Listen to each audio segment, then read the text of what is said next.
going on, guys? Welcome back to Sledgehammer Horror. I am Ken Sledge, and let's talk horror.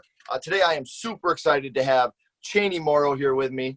He is in Haunt. You guys have probably seen that as much as we've talked about it. He's also in the upcoming On Location and the upcoming Wrong Turn reboot. Chaney, how you doing today, man? Doing good, man. Doing good. Good to hear. How everything holding up good in COVID? Not going crazy in quarantine yet? No, man, not too bad. You know, it's bad. It took the first couple months. It got the shining ish, but it's good now. You know, we got used to it. So. Oh yeah. We're all there with you, man. Just try to stay safe, stay on your toes out there, man. Talk about a little bit the Wrong Turn reboot and On Location. Is there any updates you can give us on those yet? Or like I said, I know things are crazy and you're just an actor, so I do get it, but. The COVID situation definitely, you know, halted things in terms of hands-on communication. But I don't know if that really had anything to do with setting the movie back. I know it was intricate. I know Mike Nelson, he's a terrific director. I know, you know, he maybe wanted to take his time, but I do expect it'll be out, you know, this year. But like I said, they don't tell me shit. I don't know. But I'm really hoping it will be, because I think it's going to be awesome, man. I think it is. I think it's going to be good. And then On Location, man. I talked to Damien Maffei a little about that. LC Holt, I'm trying to get him to come on the show. We've been talking. I can't tell you, between talking to you and Damien so far, how excited I am for On Location. And I hope this is something that we can get sooner or later, because I think that this is going to be a real treat for people. Thank you, man. Thank you for saying that. Absolutely. Yeah, man. Hannah, I believe it's Hannah Fierman. Like I may be mispronouncing that. Hannah Fierman, man. Damien Maffei, LC Holt, Kate Kiddo. I mean, it's got a heck of a cast. Thank you, sweetheart. It's got a heck of a cast. Seems like you got a heck of a cast there, man. Beautiful kids, man. Congratulations. Thank you. It's a cast of characters, I tell you. It's more like a Neil Simon play in the air, man. It's like a Neil Simon with Sam Beckett if you throw them together. But no, On Location, man. We're edging closer and closer to it, and I think we got lightning in a bottle. You know. Oh, from what I don't want to spoil anything for anybody out there, but. Once we get more updates, hopefully between you and Damien, I can get some updates to share with the people here. Guys, I'm not just trying to hype this movie because I'm talking to these guys. From genuine conversations I've had with them, I am super stoked about this movie. I think you guys are really going to enjoy it. No spoilers, but it's going to be a whole lot of fun. While we're talking about movies, why don't we get into your first horror movie? And that happened to be Nightmare on Elm Street Part 3, The Dream Warriors. Welcome to primetime, bitch. Yeah. One of my favorite lines in any Freddy movie. One thing I've always talked about. I think fantastic scene. What's that? That's a fantastic scene. With Jen, man. Welcome to Prime. That's a fantastic scene. And Larry Fishburne. Back when he went by Larry. Yeah, not Lawrence. It was Larry. Yeah, before it said, you know what, fuck horror. I am Lawrence now. And it's funny, I've told this story before on the channel, and this is a complete true story. When I was a kid, like, I'd play video games and shit, and like I'd beat a boss and I'd be like, welcome to primetime, bitch. Like, that was my one-liner I used on video games, man. So deep appreciation for this movie. I think 1 and 3 are tied for the best. 4 is my favorite, just because I gravitated to that more as a kid. I watched that one more. Oh, absolutely, man. Me too, dude. If it was, I think 4 was the very next one I saw. Yeah. And I had nightmares about that also, but the memories of Part 3 rang very, very true. But 4 scared me more as a child. 4 fucked with me a little more. The Cockroach Motel and the I see it. The Cockroach Motel. Man. Yeah. And Rick, you know, nobody wanted to see Rick die. Like, no, it was awesome. Yeah. And then in Nightmare 3, I think that has the best overall cast of kids. When you have all the kids in the hospital, I like how they carried some of them over into Part 4. But the way that one of my favorite scenes in all of cinema is when he's got his tendons out and he's walking, Oh and yeah. Joey's running down the hall. Smell it, man. Yeah. Oh yeah, I still feel anxiety when I watch that scene. Joey's Yeah, trying man. to get the nurses, and Yeah, it's hard. That's yeah. the roughest death in that film, honestly. Oh, Well, easily. they're all really rough. They have the roughest deaths in the whole series because Hmm. by the time they start dying, we care about just about all of them. Yeah. We've learned their dreams. We care about them. And when they start, and then, ultimately when they start getting picked off, it's just one after another. But that's slasher, baby. Yep. They got to go. But what it did achieve was we cared about Taryn, and we cared about, now his name escapes me. That sucks. The fella in the wheelchair, the Oh, Wizard okay. Master. It's not Kincaid was my personal favorite. me too. Joey, I got a fun story about. I got ties to Nightmare on Elm Street 3, as it turns out. Okay. I did the first professional thing I ever did was in 6th grade. Okay, it was with a professional theater company. It was touring, and it was Camelot, and it had in the lead was David Burney, who was a TV star in the late 70s, 80s. He was in the Oh God movies with George Burns. Okay. I got that bit, and in the movie or in the play, playing Pellinor, Arthur's right-hand man was a guy named Paul Kent. Okay. And then I ended up watching part 3 again, and Paul Kent was in Elm Street Dream Warriors. He was the doctor, the main guy in charge, that after when Joey's hospitalized, Yeah. comes out and fires like Nancy. Okay. That guy, Paul Kent. Yeah, I actually ended up working with him in a production of Camelot. Dude, that's awesome. We tried really hard. My parents even tried to get me to go to the next city with them because they just stopped in our city for 2 weeks. And my role was so small at the end, it was a little boy. They just assumed recast it with each city. Sure. And we tried real hard to go to Toledo, but they said, nah, the auditions are already set up, But it made papers and shit in my city, a little pot-bellied 6th grader, like shaking hands with King Arthur, like, hey! So what city are you from, if you don't mind me asking? Dayton, Ohio. Dude, I'm in Hudson, Michigan. I'm a half hour north of Toledo. No kidding. Oh, Yeah. well, shit, you're right around the corner, baby. Yeah, so when you said Toledo, I was like, oh, man, this guy has to be close. Oh, yeah. Yeah, Ohio, man. Whether I like it or not, baby. Hey, go Buckeyes, man. I'm a Buckeye fan. I would go spend the weekends with my grandma in Toledo, so I definitely am a Buckeye. Go Buckeyes, baby. I'm with you. Oh, absolutely. Do you remember how old you were when you watched Dream Warriors? It's fine. I was thinking about that the other day, and I had to really put a place and on it. And I imagine I was about, I was about 5 or 6 when I watched Elm Street 3, and it was a VHS recorded copy off of the USA Network. Oh, so man. I didn't see all of the gore, but I saw enough to be scared, and I knew that, John Saxon died. And then the next one I saw was part 4. And by then I think I was maybe 6, or I'm sorry, like maybe 7. And I had nightmares about the sequence when Kincaid dies and he's locked in the trunk and he wakes up in the trunk. Yeah. That scared the piss out of me, man. Like waking up in a dark place you don't, that just scared the hell out of me. And it sucked to watch Kincaid die. And yeah. Another tie I have to part 3, man, is Rodney Eastman, the guy that played Joey. Yeah. I was playing a music festival in Albuquerque about 15 years ago. And in the band that was playing, they were like sound checking, and they come to drink. I'm drinking in a bar. We're waiting to play at this bar, and there's an actor that I recognize, John Hawkes. You know him, right? Yeah. Right. He's fantastic. But I'm like, hey, man, John, we start talking, and he tells me that Rodney Eastman and this other fella are in his band. I was like, Rodney Eastman? Joey?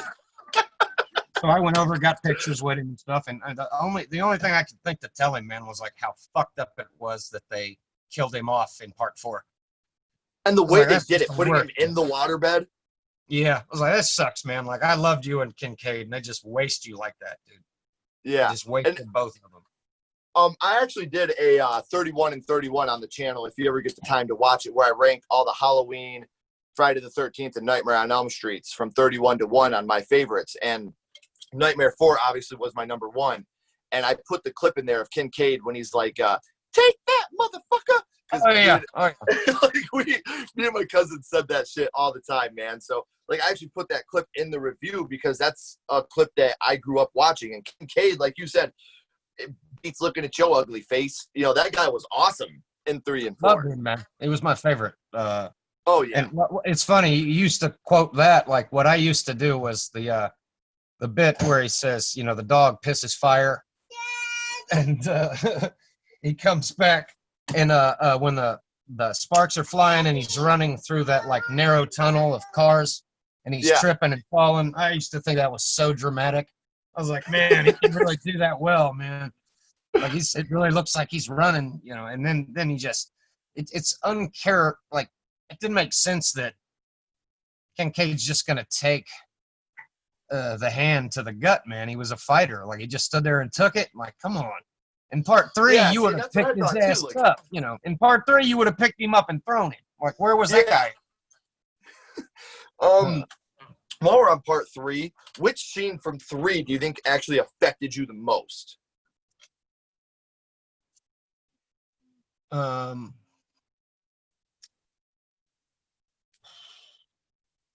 Probably the Wizard Master's death. Either that or John Saxon's death. Mm-hmm. Because something was really freaked me out about him being impaled, like by a skeleton or something. Like, so that really that scared me. But the Wizard Master is probably the one that affected me most in the long run, because he's the one I kind of most like identified with. Sure.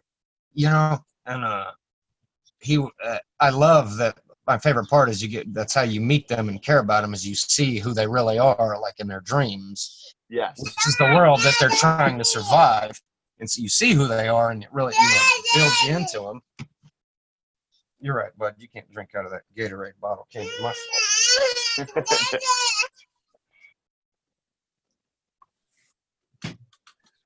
Sorry again, but no, you're fine, man. Go ahead. Like I said, I got kids too. I totally get it. Took him swimming and everything, man. He's a trooper. God, yeah. I think one of the things for me that always stuck with me is the fact that up until this point in my life, I had never seen them kill off a final girl like they did with Nancy in this one. Like, they had the guts to kill Nancy in this movie, and to everybody at this point, that was the final girl. You know what I mean? Like, she survived part 1. She ain't going nowhere. That was a bummer, man. But it had Craven's blessing, as far as I know. Like, that's the last one he had his fingers on. Babe. Okay. Thank you, hon. Goodness. Thank you. And I've heard that Craven actually wasn't as big of a fan as 2 as he was 1 and 3. I think from what I remember hearing, and I could be wrong, 3 was kind of his way of directing right back from 1. Like 1 to 3 was kind of his thing, and he kind of puts 2 later in the timeline. Yeah. So I thought that was pretty cool as well. When you think of Nightmare 3, what's the first thing that pops into your head? Fuck you. You sit down. That's awesome, man. Kincaid, man, he was my favorite. I get it, man. And the other thing is, the anybody tries drugs on me will get his ass kicked. I love that too, man. Larry, like you said, Larry Fishburne in this movie, the way that him and Kincaid go back and forth is awesome, man. Yeah, man, I love it.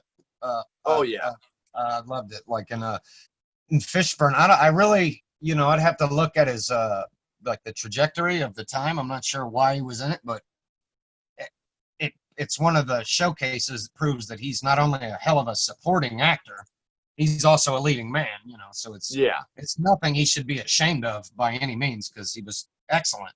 And he was like a black dude in the horror flick that went unharmed. Yeah. Him and Kincaid. Nobody did that. Like that wasn't super common at that point. Right. And that's awesome. And like you said, it's cool because not only did they not get harmed, but they stole the show for a lot of the movie. Absolutely. No, Max, like they didn't show him enough, man. The orderly, and that's just Fishburne's acting, his gravity. Yep. He draws you into him. You wonder, you think by the end of him, like, what the hell happened to the orderly? Like, Yep. the nurse, Max, that was going around. He had a relationship with Jennifer. She trusted him. Taryn trusted him. You just wonder what the hell happened to him. You almost think that maybe they had to cut it for time because it doesn't make sense. Or, again, maybe it's just the gravity of the actor. Right. Maybe and I agree with you. we wouldn't care, but Fishburne's just that good.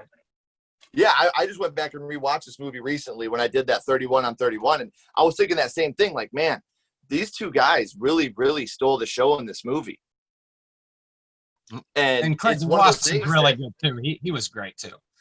Who was that? The main doctor, Craig Wasson. Oh yeah, he was really good too, man. See, the only part of this movie I'm not a huge fan of is the whole nun Kruger, Mrs. Kruger. I don't think they expanded on that story enough in this movie. I think that should have been cut out of this movie, but I'm grasping at straws, reaching for that. You know what I mean? Like, I couldn't agree. I couldn't agree with you more. It's distracting, but yes, maybe they were really trying to like, and I don't think they intentionally did it, but maybe they wanted to plant a seed for 4 and 5 because 5 was pretty much all about Amanda, but I don't see how those even related. So no, it was a distraction. It should have been about the kids, their struggles. We don't need any further supernatural, elements other than their fear. Because that's what we don't need to know Freddy. That she was raped by a bunch of crazy people. And Freddy's a bad guy because he's a bad guy. You know what I mean? I don't need a backstory on why he's a bad guy. He's just a bad dude. That's it. Yeah. So why expound? Like, I'm not gonna feel for him. Like, I'm not gonna empathize with the guy. I don't care where he came from. So it's a slasher movie, so I gotta ask, which death in this movie do you think is? I don't want to say your favorite, but which one sticks out the most to you? Taryn. Yeah. Taryn's pretty rough. Because all like she's in, and especially like if you implement it into nowadays, especially where I live, like this massive kind of drug wave of these watching her, like she was sober, and that's how he got her is kind of like a slap in the face right before he kills her.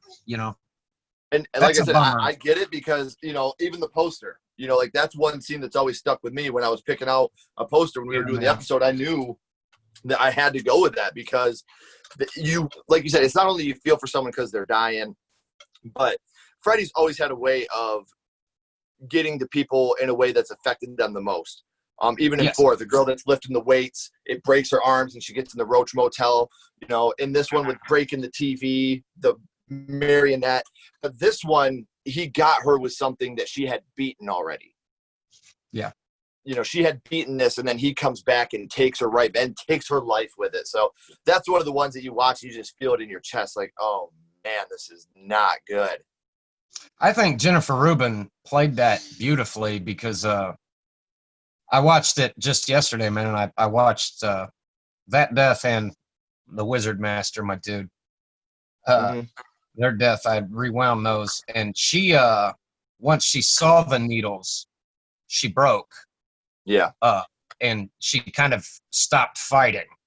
So when he came in with the needles, she had basically surrendered, like he got her, and I was like, damn, that's sad. But if that's the way she played it, because it was very heartbreaking. Like she was crying before she was killed, like she was tearing up, crying before he got her with those things. I'm like, damn, he broke her mentally, and then got her. Whatever he had in his fingers. Freddie Juice. I don't know. I guess his body produces the hot shots. I don't know. We got to remember in part 1 the Hey Tina. He's got the ooze in there. Oh yeah, he's got that green shit in there. Yeah, he does. Yeah. So I always end these episodes with the same thing. A skull rating. If you were going to rank this movie on skulls, 0 being the worst, 5 being the best, what does Nightmare 3 get from you? 5, man. Awesome. I can't disagree.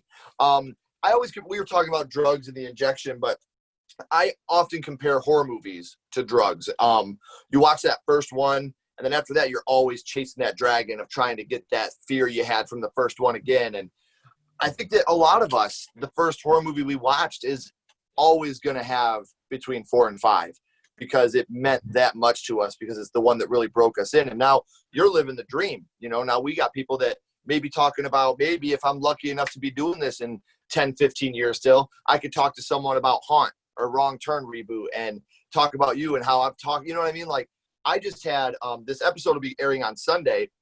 I had Jesus Garcia from Nightmare 1. He played Rod. Me and him just did an episode together. So be able to talk to him about his first horror movie when he was in one of my first horror movies was amazing. And being able to talk to you, someone I respect from Haunt. And again, On Location, guys, make sure you check out the channel. I'm going to keep you updated on it. You're not going to want to miss this. I want to thank you, Chaney, for coming on. Hey, beautiful girl. Say hi, Lydia. Hi. Thank you for giving your dad kisses and being so cute. You're a lucky guy, man. I'll let you go so you can get back to those kids. Everybody, thank you so much for watching. Please, like I said, Chaney, keep us updated on Location and the Wrong Turn Reboot. I'm so excited. Hopefully I'll be able to have you back for Coffee and Killers, and it's been a real honor, man. Thank you so much for coming on. Oh, man, my absolute pleasure, brother. Thanks so much. Yep, take it easy, man. You too, brother.